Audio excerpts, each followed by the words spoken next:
in phase.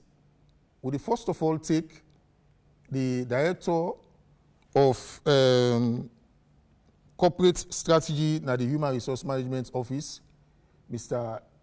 Ibrahim Sori Kamara, say hello to Fambule. We also get Mr. Amadou Femosi say, we are the Communications Manager and Public Service Commission. Say hello to Fambule. Good afternoon, Fambule. So Fambule, as I say, last week we talked about the Civil Service Code, where the chairman talked extensively about what's inside the code. We will continue with that discussion there. So, Mr. Kamara, as the Director for Corporate Strategy, you go on to tell Fambule what's the ethical principle where they inside the Civil Service Code? Thank you, Mr. Moderator. We get 5 main principles in the Civil Service Code. We talk about selflessness, you have professionalism, you have integrity, you have transparency and accountability, you also have integrity and impartiality. Sorry. These are the 5 core principles in the Civil Service Code and rules.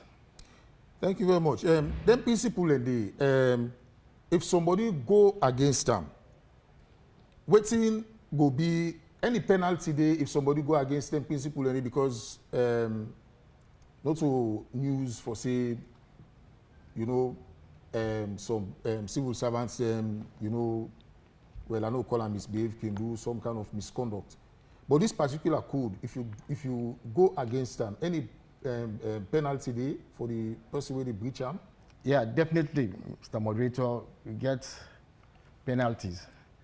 But as I say, I can go further for even classify, like rightly measured in terms of misconduct.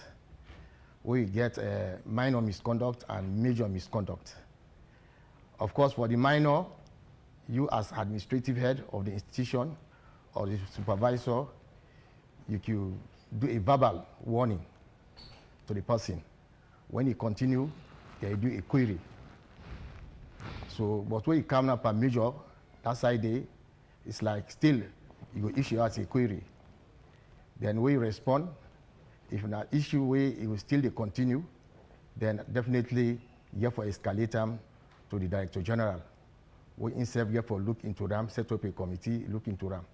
If not issue we have to go to the Public Service Commission, then it will definitely have to send them to the Public Service Commission for necessary action. Okay. So the one in the action if somebody go against the code. Yeah. But you go find for make family know what really constitutes breach of the code.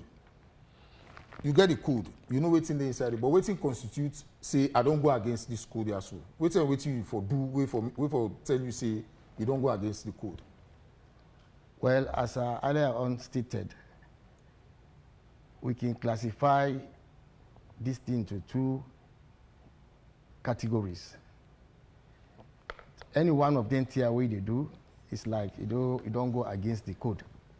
So in that case, action should be taken with regards to that. Now initially I try to classify the thing into 2, where you get the minor and the major. You see, these are all things the way you need for they guide you in the discharge of your duties.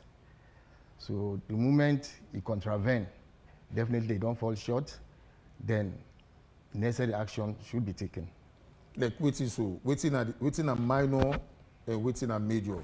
Because sometimes somebody, if you thief or you misbehave or maybe insubordination, then well, when they talk about like sleeping on duty, like a minor, okay, then at times you can come at office late.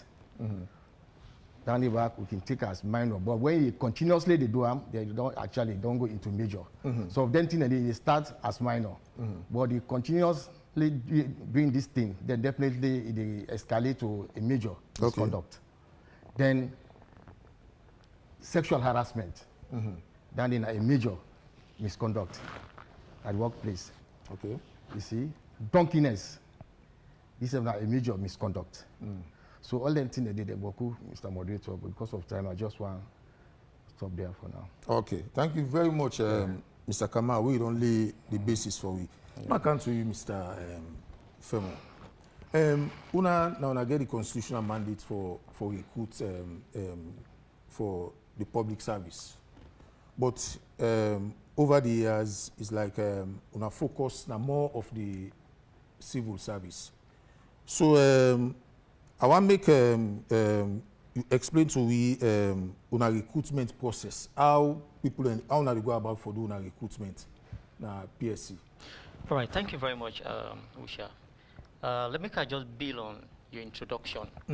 The Public Service Commission are the oldest constitutional commission of this country, where we colonial masters that be created in 1948 through the Royal Gazette of number 4112, maybe create the Public Service Commission.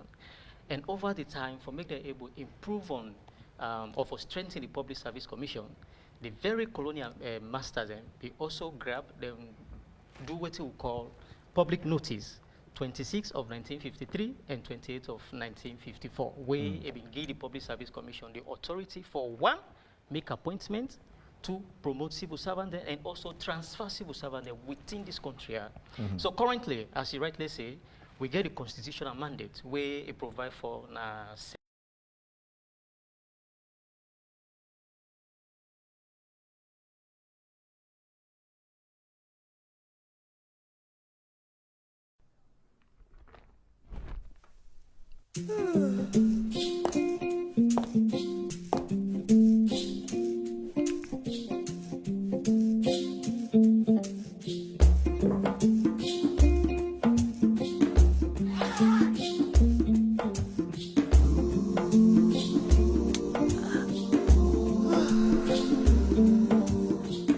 Feels good to see your face again.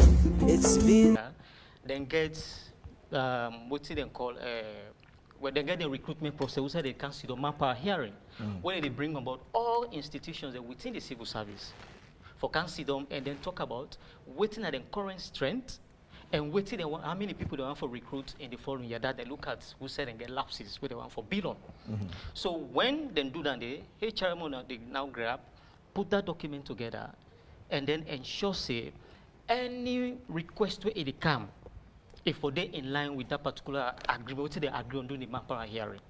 If you say PSRU, you say they want for recruit about 10 individuals, then come 2026, whatever recruitment request that they make, for they in line with what we agree on for the 10 people, for example. So when HRMO get that documented, then they scrutinize them and then do onward submission to the Public Service Commission for make we do the recruitment. So when we receive them, we also they look at them for ensure say it they in line with what they be agree on during the manpower hearing. After that, we do publicity, we advertise them.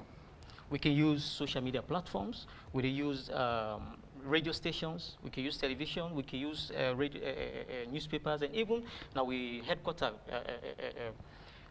office and at the regions, and we also they make sure so we put the notice in it because we want let everybody get access to it. Now a national cake, now the right of every citizen for make sure say then apply to these applications and then we can take out from that.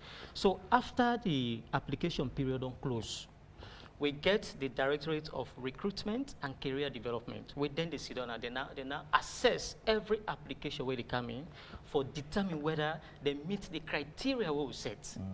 Yes. And one of the criteria what they said that you for be a Sierra Leonean. Okay. Even though the Public Service Commission regulations of 1982, it gave the commission the authority for recruits non-Sierra Leoneans into the civil service based on what? If we don't get the right knowledge or specialization at this country, we can bring them on board. So anytime we advertise, if we be a Sierra Leonean and waiting for back that up, like your national identity card.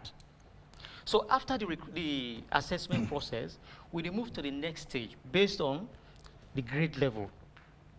If not grade 6 or grade 7, we'll go direct into examination. You will pass the exam, we will bring you to the next level when at the interview stage. If not to, if the position they above grade 7, we will go direct interview. So based on the performance and the interview, we will now determine would I go get the job. And whilst we don't determine the one who will get the job based on performance, we can now send what we call an order to the Public Service Commission for give out appointment letters and PIN code. Okay. So when they don't go now to HRMO, back, now the business of HRMO as the managers of the service for now take care of them. Okay. So with all the explanation here, Yeah. from the way the outsider will listen to we, we'll begin to wonder how impartial PSCB, because some people get the notion say they don't advertise position na government now that they want now then they take. So how una they create equal opportunity for everybody and how impartial PSCD? Yes, we get core values, what we call principles, where they talk about accountability, transparency, equal opportunity. Everybody, let me can make it clear, say you for be a Sierra Leonean, like a national cake, where you get right, for get access to, but you get for compete for them. And we'll make sure so we advertise them.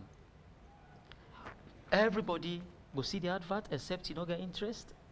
We use various media for ensure that people will get access to it. If you know you go on social media, you can use we can use radio, we can use television for advert, for doing adverts. So then various media that they will use or channels then one go must be of interest to you. We will use that for coming. In fact, presently what we don't do now say we don't go digital. Okay. We recruitment process and online. The one we just complete. Now online. You can even do it from the comfort of your village or from the comfort of your bedroom. You apply, we see them, and they reply to it via your email. So, everybody get equal access to them. We know they say this person come up from this end or this person get his surname. No. Some of you joined the service way back in 2011. I know nobody in the service. Nobody know hold me on. They advertise them just from college, 2010, 2011 I applied. When 11 of us, government information officers for the Ministry of Information. So nobody, I don't know anybody. So the system is open, it is accessible, it is open to everybody. We all get equal access, just be a Sierra Leonean and get that minimum qualification. We will shortlist you, can take your exam. If you pass the exam, and the exam, na aptitude test. Okay. 50 objectives. You pass them, you go to the next stage, interview. If you convince the board, the members, you get the job. Now that to do 2011, and today we're there. Okay. So no go to this qualification thing. Yeah. We don't hear information say people get fake certificates, then stuff. Then if somebody apply, you go through all the application procedures. Yeah. They send you application. Yeah. When I get any means for verify the applicant in qualification before start the recruitment process. Yes. You know, every certificate getting feature. Mind you, You look at your certificate from the mass comm department of Froabe College. Yes. It gets features then. Of course. We're no different from Mion because it's a mass comm graduate. It's no different from Mion. That the number will be different, the name and the year of graduation. Okay. So when you look at them features, we get experienced individuals then within the Directorate of Recruitment and Career Development within their own business. Like this, we just don't conduct exam for about 4,000 individuals then. Okay. We take for various government positions over 41 positions. We'll just conduct exam for. During the process, we identify some documents that we will say are fake. We call certain individuals not agree for camp because they know it's fake. Yes. So the institution they try to put mechanisms in place for ensure say we're able to clamp down on individuals the way they use fake documents for apply. We they pick them up. We get experienced people the way they do that. Yes. Okay. Mr. Kamama, I come to you. This issue of conflict of interest, serious problem the service. The service make the civil service code. They make any provision for address this issue of conflict of interest. So that within a position, let's say for instance, vacancy come. For my make a create a fair platform. I go take my family and put on it. Yes. The civil service code make provision for address that issue there.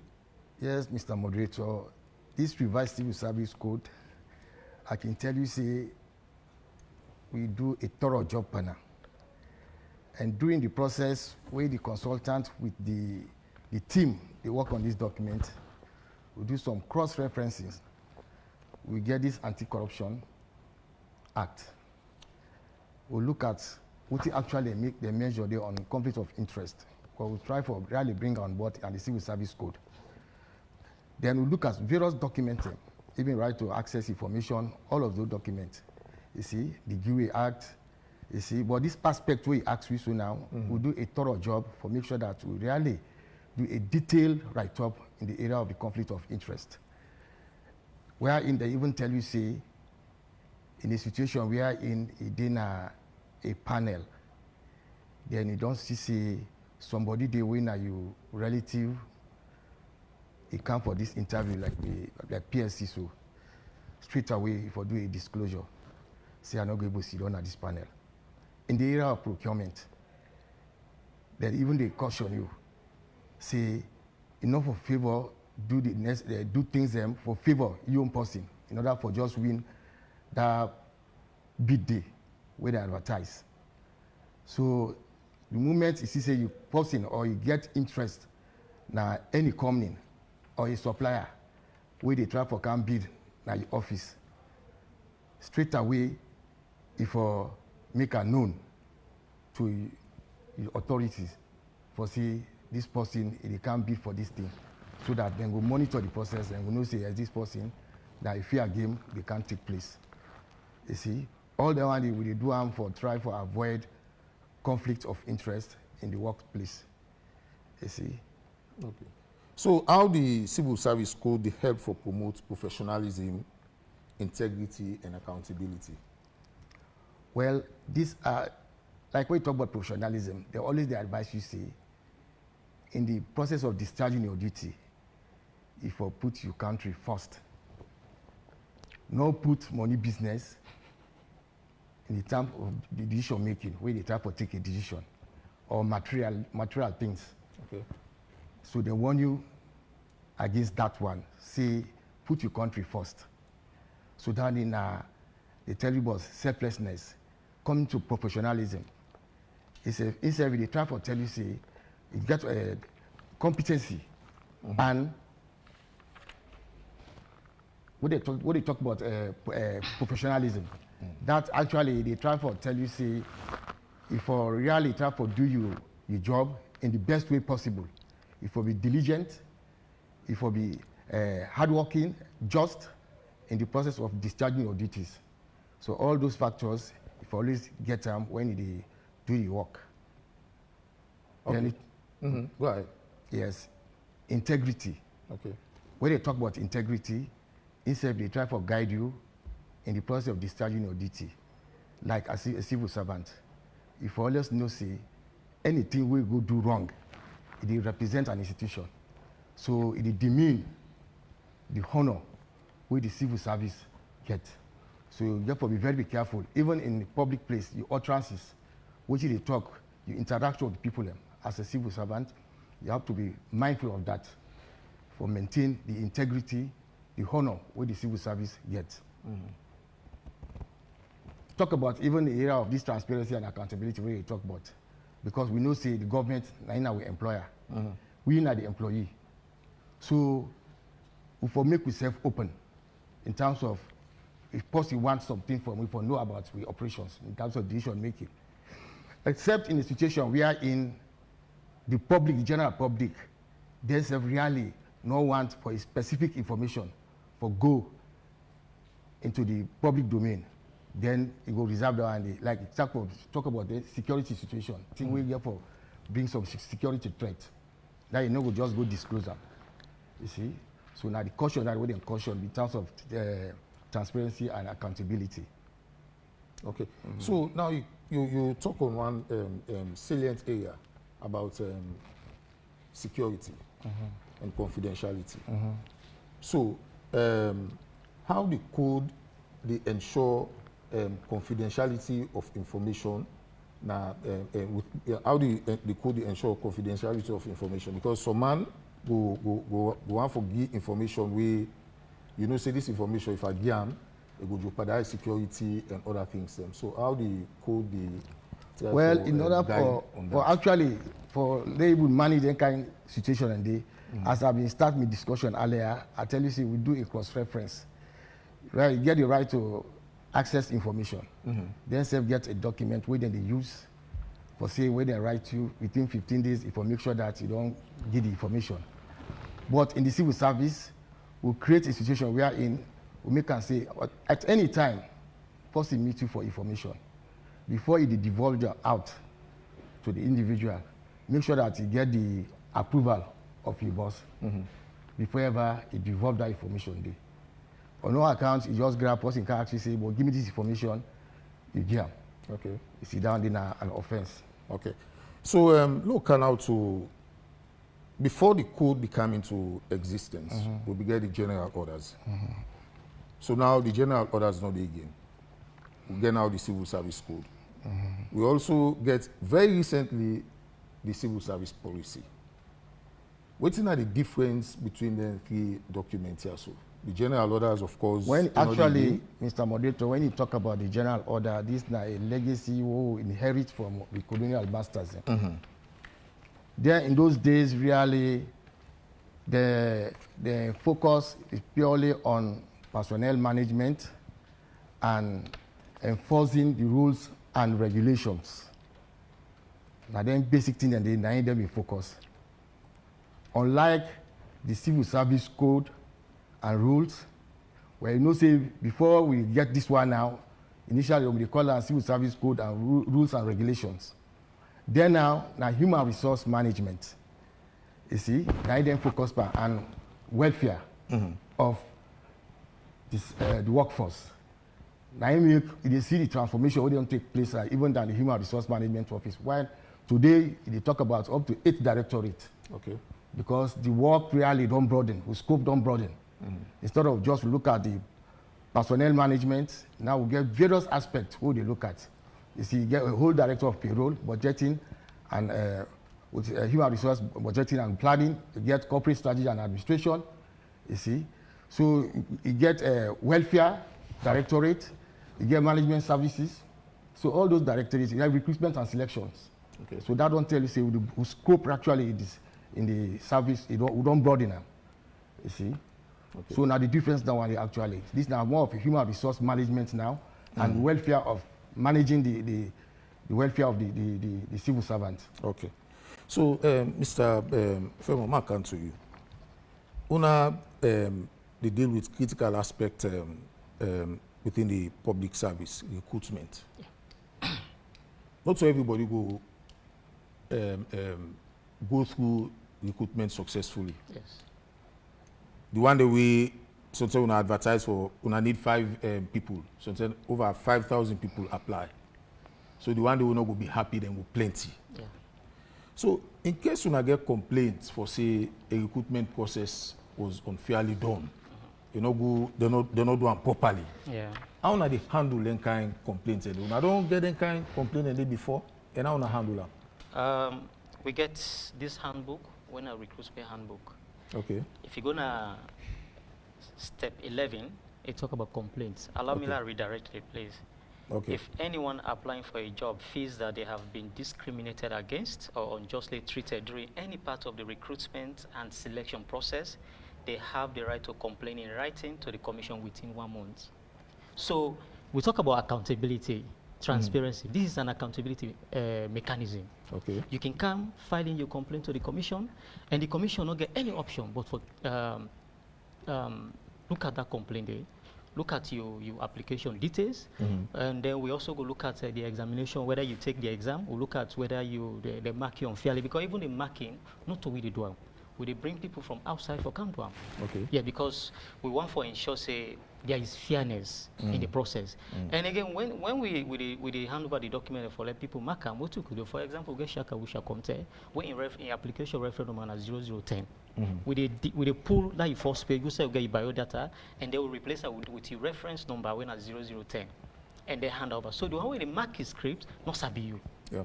So if anybody gets a complaint, of course, the commission don't get any option. We listen to them complain, because we are public servants, we therefore serve the people. And we job seekers, and when we client them, then I will boss them. So if your boss come with a complaint, what you go do? You get to listen to your boss. So definitely we listen to them and treat them fairly with respect. Okay. So in terms of recruitment, whose steps they want to take for approve recruitment? Of course, you have to apply, Yes. you have to take exams, Yes. you have to take interview. Yes.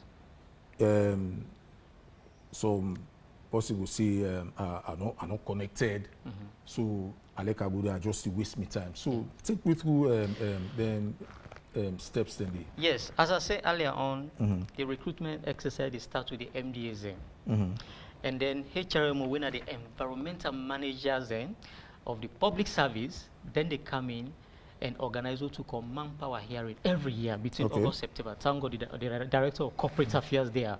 So then they invite all the MDAs there, when I tell about our staff strength currently, and then tell who say when get lapses, who say when for recruit people then, waiting at the expectation, the competency, what they expect from the one they want to go on for, they will recruit. So the moment then HMO don't put the document together, they don't endorse them, it don't turn to a working document. So when the MDs are ready for recruit, they just send to HRMO, so we want for recruit, then 10 people we talked about the last time. Now then competency here would they expect, these are the job description. HRMO they look at them and scrutinize them for ensure say a day in line with what they be agree on within the manpower plan. And the HRM will do onward submission to the Public Service Commission for when we do the recruitment. Because as you rightly say earlier on, now we get the constitutional authority for recruits for and on behalf of the government of Sierra Leone. Okay. So we can now also look at the documents where HRM will do onward submission to it, and then we advertise. When we advertise, we get about 21 days to a month where they give people for make them able to fill in the application process and then bring the form. But now we don't move from the analog system. We now they talk about digital, now online. Okay. Yes. So once you submit your application, what did happen? We get the recruitment and career development directorate. Then they assess every application where they come in for ensure say they match with the criteria where we set. One, you for be a Sierra Leonean. Two, you for be a graduate, if not grade 7 and above. You for be a graduate from a recognized university inside or outside of Sierra Leone. You for, if not job will require for like get experience, you forget experience. Like for grade 8, would expect for get 1 to 2 years. Grade 6, grade 7, no experience because you are just coming from the university. So you need for learn on the job. So no, they expect anybody for car experience. It is optional if you want to put experience in. And then if not higher grades, then would expect them for get at least master like directors. You must get a master's as a minimum degree before we even invite you for interview. Okay. So the one when they grade 6 and 7, definitely then they take exam. You not go to interview if you not take exam. So we set the interview questions, as I said earlier, on our objectives. Okay. For grade 6, now again 30 to 40 objectives. For grade 7, 50 objectives. Nothing more, nothing less. So the one way they pass that exam there, we now they invite them to the next stage when I interview. Okay. If you go to the interview panel, then the interview panel will always get representatives from HRMO or from the recruiting, from the requesting institution. Okay. For example, if PSRU they do recruitment, we make sure say we engage with a director and gonna send a worthy representative. We will consider on the panel, and then they're able to pick out the best candidate then. And when that is done, the PSC they now give a notification of appointment. This is not for notify you the candidate say you don't get the job. So what will they do after that?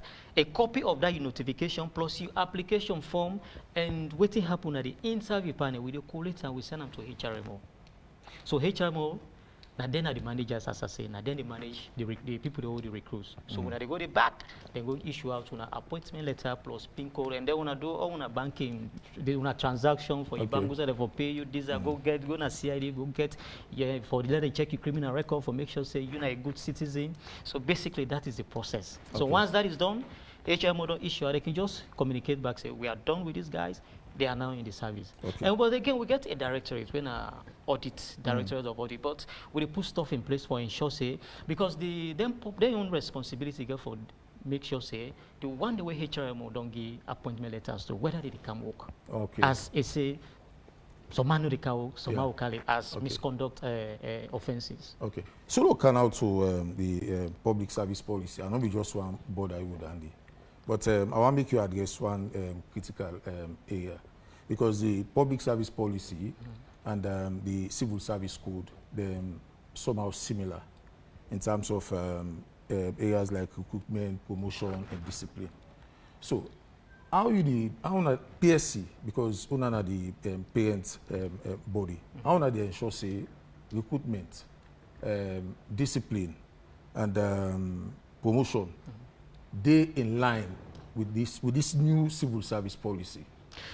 Yes, the Public Service Commission regulation of 1982 is very old now. In fact, the thank God to cabinet, they don't approve this public service policy where we go for can develop, we go for can turn into a bill.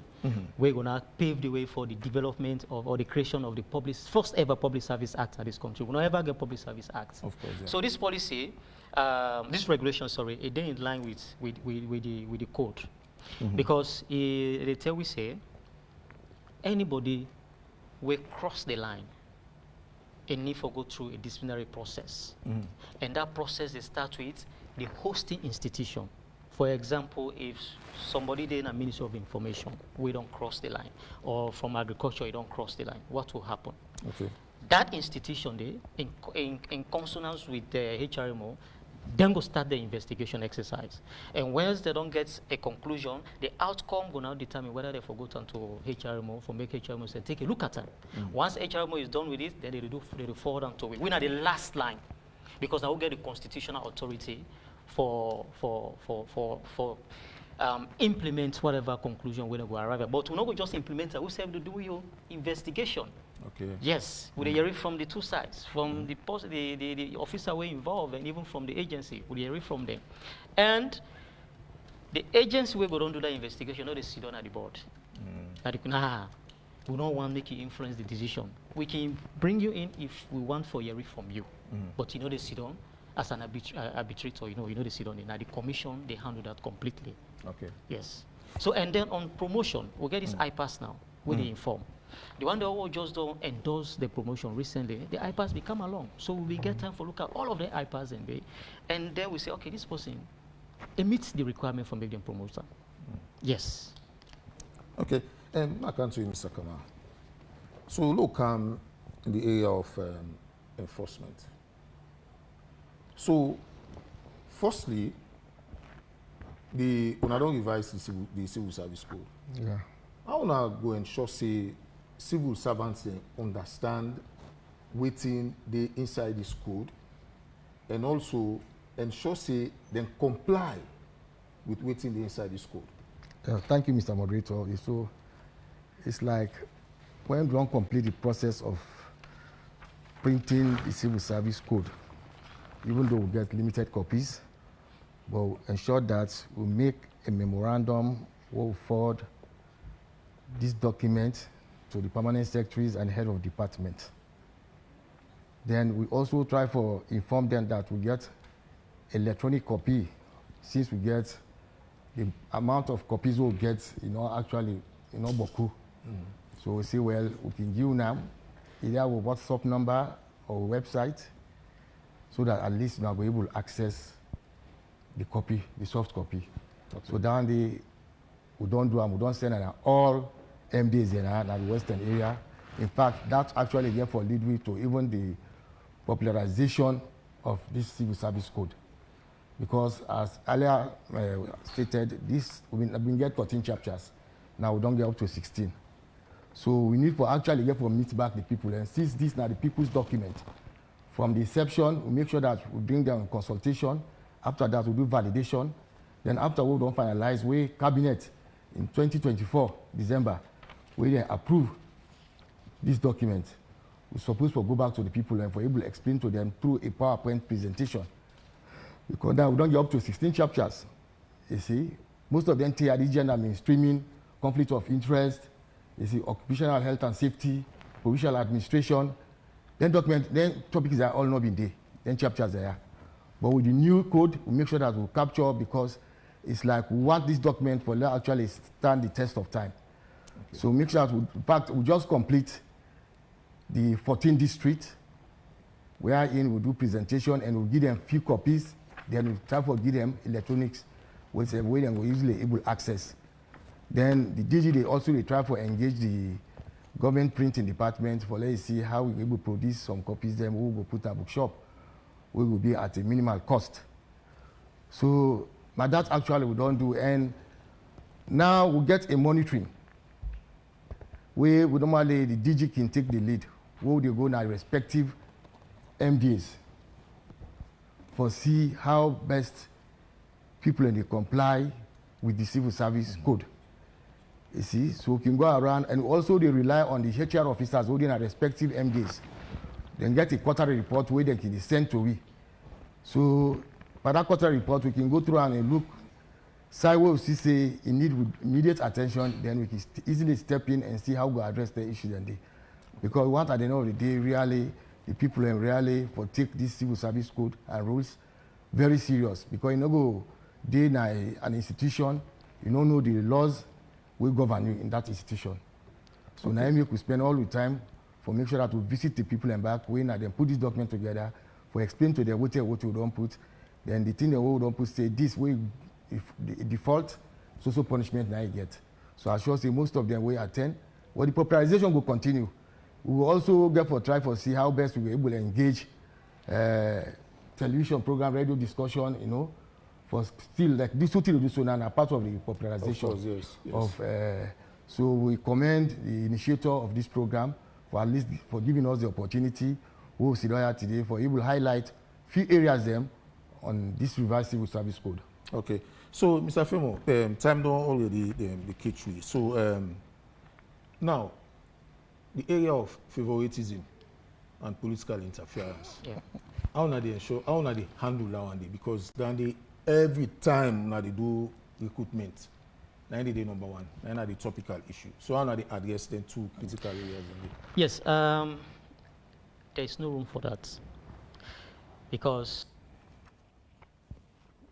everybody in this country, as long as you know a Sierra Leonean, you get the required academic qualification or experience, as the case may be, you get the right for applying at the PSC, and we say get a duty for ensure so anybody who they applying at the PSC, they go through the competitive process. Okay. Because this is not a national cake, and we get a responsibility for ensure say we follow the process. So that aspect of favoritism or political interference, you not get any room at the Public Service Commission. We don't get instances who say somebody applying at the PSC for about 6 times. That's not 6 years of application. They end up forget the job. This August we'll just complete the process. So you see, they don't come like 5 times, they don't succeed. The 6th time, now the person end up forget the job. Now INSEF share this testimony with we. So I go assure we public say we say we did the Public Service Commission not get room for any political interference in the decision making and even favoritism not the work day. And internally we get a mechanism where they tell we say if you get interest in any recruitment process, you get for disclose the interest to the commission so that the commission go now know say you get interest in this recruitment process and therefore you don't need to be involved in that process. So you get for excuse yourself from the process. Okay. So we don't get we other panelists in the studio, Mr. Will, Mr. Abdul Karim Will, we are the Director of Strategic Communication, ONS. A video with last week, we discussed series of issues we ONS they undertake, and will be more small than the reforms the way they go on inside ONS. So Mr. Will get the opportunity today for go deep into some of the critical reforms that will not take place within the security sector, and may tell we how the then reform then they align, they in line with the national plan and the national development goals. Thank you very much. Indeed, like you say, last week we've been there into this one. I will continue with them today. We've been reforming the security sector because we've been going to war for 11 years. The war been giving a lot of experiences. So then lessons and we will learn. It means say will be need for recalibrate with security system as alone. But even before the war, a lot of things have been happen where being give reason for now we go into what we refer to as security sector reform. We pre-war situation, we present a picture of a security sector will be very much disjointed, disorganized, unaccountable to the people, non-inclusiveness, and highly under-resourced. And so we eventually go into war. When we go into the war not be only difficult to pursue, it will take with some time for we pursue them. And even for we pursue them, a lot of damage been take place. Even as we speak today, we still heal from the wounds of that war day. So fast forward going into 2002, after former president, late president Ahmad Tijan Kaba of blessed memory declared say the war done. One of the things that will be happening as alone for reorganize the security system. For ensure say we get a system, a security system where accountable to the people, where people centered other than state centered. Because one of the things that will be happening the period before we war, I mean that with security arrangement be more there for protect the state, much against protecting the citizens. And security, development, and justice are one the way you're not going for divorce. If any one of them one and they out of the room, then it will be difficult. And for later one they happen, it will only happen with the people involved because the security they provide they for before and on behalf of the people. So after the war, the first thing we go into for restructure with military. You remember say I mentioned say before then tell them we security system is organized. Everybody be the function in silos. Nobody know they make reference to the other person. Even though we the same thing where one person they do now for achieve the overall objective, we they do things in isolation. Whether maybe they happen, it means to be the duplication of resources, efforts, and the aspect of tough or protection. We say you have for guarding, nobody know for come around it. They will become very much high and they unblock the process. So restructure with military for professionalize them, for recalibrate them so that it will get the knack, it will get the authority, it will get the kind of professionalism for not only contribute to development internally but even externally. Okay, so now reform the military, now reform the police, restructure the yes, and then we now bring in a civilian kind of a oversight system within the security sector. Because you don't address that in the last week. So now look, come to the then emerging issues them. Things like cyber threats, terrorism, and the like. Yeah. How una don't ensure in this one reform, how una don't ensure say the security sector prepare themselves for address the emerging threats there? So the first thing they will do now for set up the structures, structures like the Transnational Organized Crime Unit, TUCU. Okay.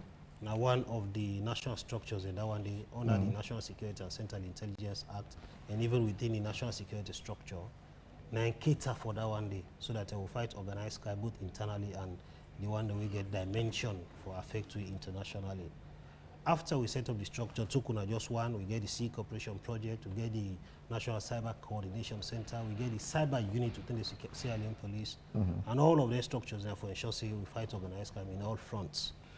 We develop the laws, the legislations. We will help for foster or for go into actions we will take care of organized criminality. Currently, as we speak, we don't get the Parliament of Sierra Leone for pass and enact the law on counter-terrorism. Okay. It just await presidential concurrence for now we put them into action. So now then kind steer we do, set up the structures, develop the laws, and then embark on robust training. Because criminality in itself now one way we fleed, very difficult for contain. Because the people already into criminality, then they develop methods every now and again. And for you match up to that system, they also get for the requisite training. For one, for you for detect the crime where they want for commit, even inside and commit and even for go after them, and you get the skills for investigate them thoroughly. Okay. Maybe in Atlanta, the reason we make over the period a lot of arrests, a lot of investigations, prosecution, or even conviction of people who are involved in various forms of criminality, they become successful. Okay, so we'll go to the area of disaster management. we see Sierra Leone na a country where disaster dey happen frequently. So how una dey prepare them institutions and they for address issues of disaster? So one of the things that will be happen when they established the Office of National Security in 2002, we will get a disaster management directorate, Okay. Department for Disaster Management, and that directorate they manage issues relating to disaster. But like you say, we begin to get situations so say large-scale disasters they happen where something in day it go almost overwhelm one directorate for handle. So something boku ten don't they where disaster happen as alone, we convert the entire ONS into a disaster management unit. Okay. Instead of now leaving it onto that directorate there. So, but I would think say that not to be T-way will be sustainable, given the fact say we're prone to several disasters, including diseases and what have you. We recommend, we suggest to the authorities for we get a unit, an agency where they manage disaster exclusively. So that it will lead to the enactment of a law, the National Disaster Management Agency Act. We give back to a National Disaster Management Agency. We now sit as a whole agency on your own. You get Director General, you get all of the structures and personnel them where they handle disaster. Still, the Office of National Security, within that same act, they provide overarching coordination at the policy level. So they get at the national level, they get the National Disaster Risk Reduction Platform. We say the National Security Coordinator, when ahead of the Office of National Security, then they serve as a central coordination chaired by the Honorable Vice President of the Republic of Sierra Leone. So every time we then counting them, we get the tendency for overwhelm the system. You see that platform that they come together for support the National Disaster Management Agency. We're there, as they speak, on a day-to-day basis. Then business have a look at issues for the disaster. So they educate the public, they inform them, give them areas or map areas and way disaster prone and advise them on waiting not for do, and all of that kind of thing. Okay. When I get structures like POSEC and DISEC, so how effective then structures in the security arrangements at the country? There were not the structures what they refer to as the early warning and early response mechanism. Okay. They fall within the national security architecture. By we structure, we get the National Security Council as the highest forum for all security matters. We get underneath, we get the National Security Council Coordinating Group, we get the Joint Intelligence Committee, the TUCU, then kind of thing. Okay. But that one in your mentioned, so at the national level. But beyond that one day, as part of the reform effort for bring calm civilians, for bring calm security at the doorstep of people, the Act also make provision for the establishment of subcommittees within the National Security Council. So we get the provincial security committees at the provincial level, we get the district security committees, the PROSEC, we get the district security committee at the district level, and we get the chiefdom security committees at the chiefdom level. Okay. Then committees are they be populated by people and we they within that locality for discuss on a weekly or day-to-day basis the thing that they ordinarily affect their community, the thing that they affect the security of the place and the development and proper solutions. So over the period, then committees they don't resolve a lot of issues, ranging from cattle conflict to boundary dispute between and among communities, to any issue we get for do with something we want for hamburging the peace of that place there, and even by extension the country. So they're very effective, and it bring security at the doorstep of people. Say for example, at the chiefdom level, the chiefdom security committees are being chaired by the paramount chiefs of the chiefdom. Then they sit down with the military people, and they sit down with police people, and they sit down with ONS, and they sit down with civil society, the Mami Queens, bike riders, youth groups, all of them. They collectively discuss issues for those security. Who side the issue then they discuss. Be one way they beyond them for resolve. They can make reference to the district. If the district not able, they can make reference to the region. If the region not able, they can make reference to the national. But in a way, a solution therefore be found for resolve a particular issue as the case may be. Okay, una na the coordinating arm. Yes. Una the, I'm sure una go dey face small teething problem. So share some of the challenges you want The to face as challenges, the yeah. coordinator. Well, one of the critical challenges when they establish the ONS newly, the challenge will be for acceptability. Because you know, say if somebody don't used to one old order, you have to move on to a new one. That aspect of transition will become a little challenging. But as we go along, we're able for meander way out of that one. The people will be able to understand. Say, no, this is not about giving directives to this person or that kind of thing, about achieving the overall objective. So that's one. The other one are resources. I mean, resources, even outside and they're not going to be enough. And so you get the grapple with that one and the other one are the fact say some thinking they also related to resources.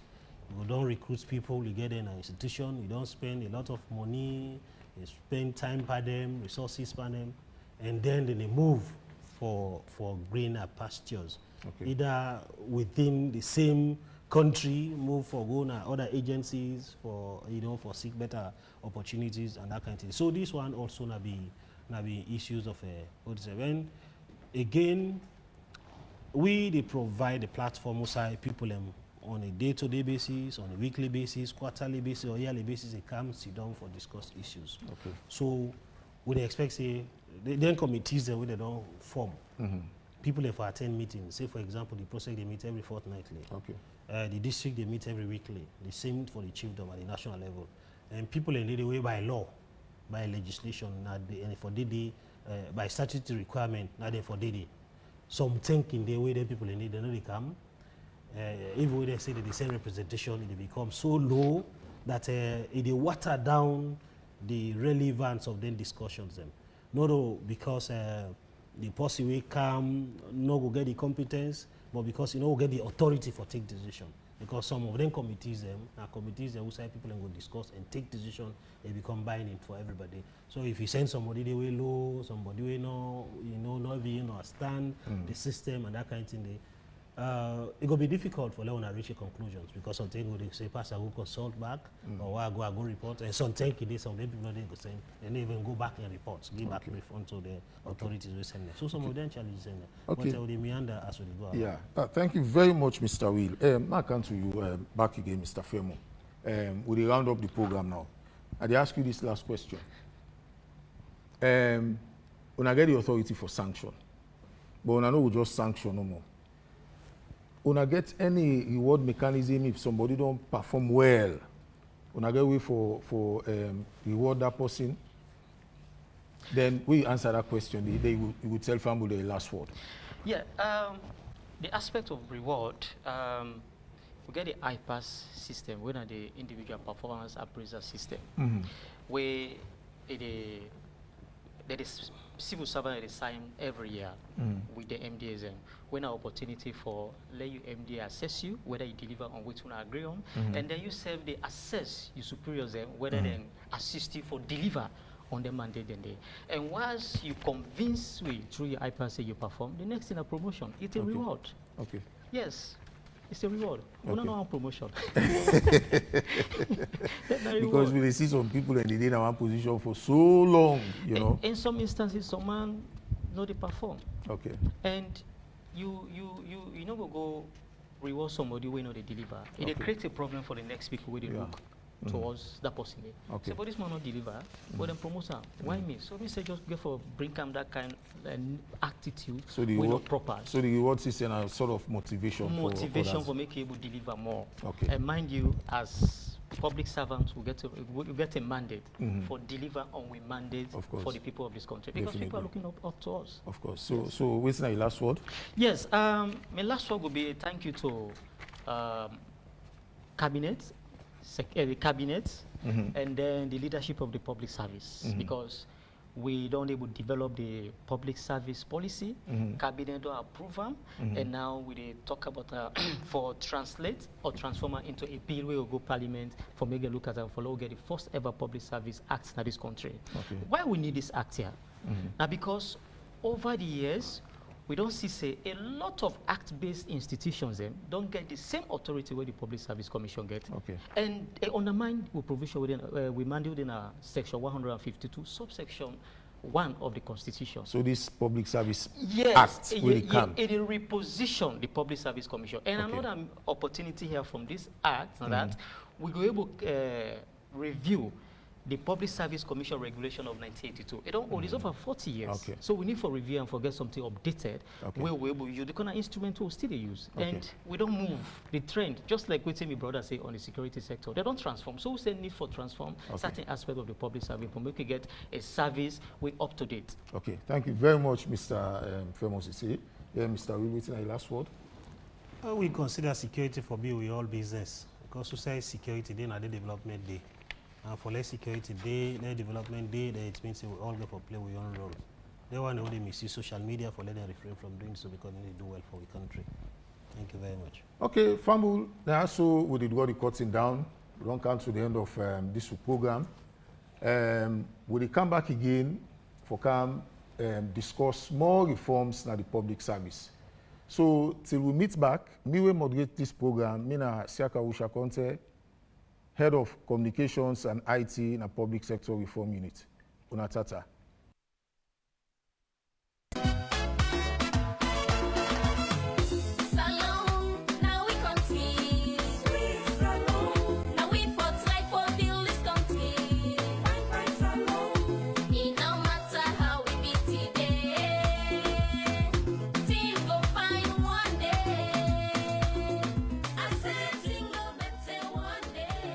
Revamping the public service architecture.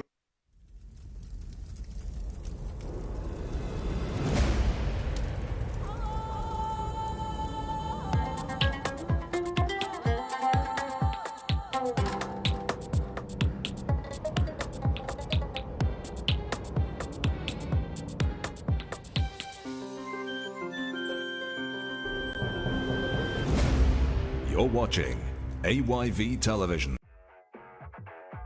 People of Sierra Leone, are you ready? Freetown, have you heard the good news? The Freetown AfriCell Marathon is back. It's time to reach for victory and win amazing prizes. Are you ready for the fun? Do you have what it takes to be a champion? It's never too late to run. Mark your calendars for Sunday, December 7th, 2025. From sunrise to the finish line, it's not just an end at the AfriCell building at Bendus Drive, Lumley. 3 categories, male and female, 6 races. 5 kilometers, 10 kilometers, and a half marathon. Dial *227# now to register. This is the Freetown AfriCell Marathon. Run Freetown.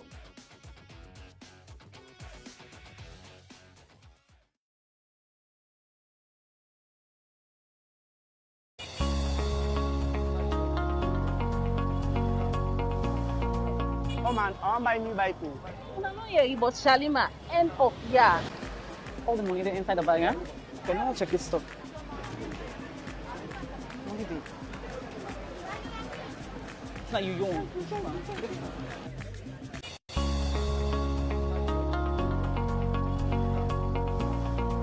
Oh man, I want to buy a new bike. No, no, yeah, but Shalima, end of year, raffle draw. Right now, what then I so Saturday, the 22nd of December, you buy 1 bike or 1 keke from any Shalima in shop, you automatically don't get the chance for win 1 bike or 1 keke. And it happen nationwide, just like that. So you can tell me more? Yes, like I tell you so no more now. Just buy 1 bike or 1 keke, you don't automatically qualify. So on the 22nd of December, now the grand raffle draw, we go happen live na AYV television. Don't miss out. Buy your bike or keke today and enter the Shalimar end of year raffle. Win a brand new HLX 125 bike. Promo ends 22nd December. Ride to win. Shalima, they go to now.